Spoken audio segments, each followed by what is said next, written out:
এই ধবলি, কোথায় পালাচ্ছিস? থাম থাম। ওরে ভাগ্যিস হাত পা ভাঙেনি।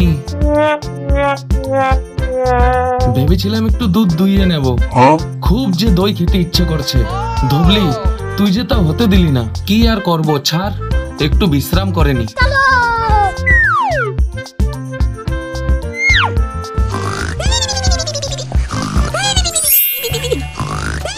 দাদু, কে রে? ও গোপাল দাদু, একটু এদিকে আসো। কে ডাকছে? ওই তো ছেলেটা দাঁড়িয়ে আছে।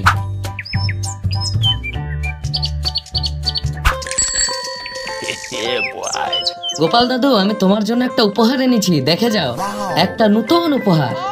এটা নাকি? এটা কি রে খোকন? কোনোদিন তো দেখিনি। এটা দিয়ে কি হয়? এটা কি কোনো নতুন যন্ত্র? কোথা থেকে পেলি এই যন্ত্রটা? এটার নাম সাইকেল। আমার বাবা বিলাত থেকে এনেছে। এটা এক রকমের যানবাহন, যাকে চালাতে হয়। দাঁড়াও, আমি তোমাকে চালিয়ে দেখাবো। কি বলছিস রে খোকন? তুই কি করে চালাবি? এটাকে টানার জন্য তো কোনো জন্তুই নেই। আর তুই বলছিস এটা আমার জন্য উপহার। তা আমি কি করব এটা নিয়ে? গোপাল দাদু, তুমি কিছু ভেবো না। এটাকে চালাতে কোনো জন্তুর দরকার পড়ে না। এটা তুমি নিজেই চালাতে পারবে। দাঁড়াও, আমি তোমাকে চালিয়ে দেখাচ্ছি। এইভাবে এটাতে উঠে পাটা ঘোরাতে হয়। ওরে বাপরে, যত দেখছি ততই অবাক হচ্ছি। এটা সত্যি খুবই মজার যন্ত্র, তাই না খোকন? তুই থাম, এখন আমাকে চালাতে দে।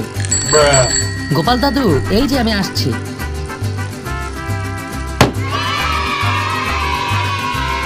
তুমি তো দেখলে দাদু আমি কি করে চালালাম। তোমার কোনো কষ্টই হবে না। যাও দাদু, এবার তুমি চালিয়ে দেখো, কারণ উপহারটা তো তোমার জন্যই, তাই না দাদু? ঠিক আছে, তবে চালাবার আগে আমি একটু কসরত করে নেব।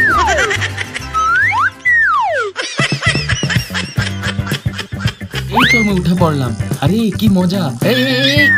আরে দাদু, সামলিয়ে সামলিয়ে। কোনো দুর্ঘটনা না ঘটলেই হলো। না না, আমাদের দাদু সাহসী আছে, পেরে যাবে।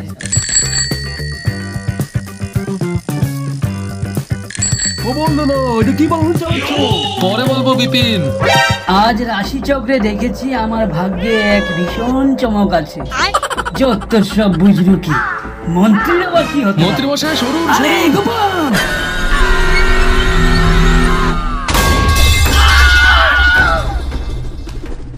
ওরে, ওরে, আমার গেল পিঠ রে, ভেঙে আমার গেল পিঠ রে। ভেঙে গেল। এটাই কি আমার ভীষণ চমক ছিল?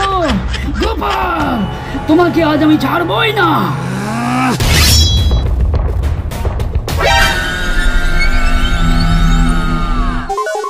না মন্ত্রী মশাই।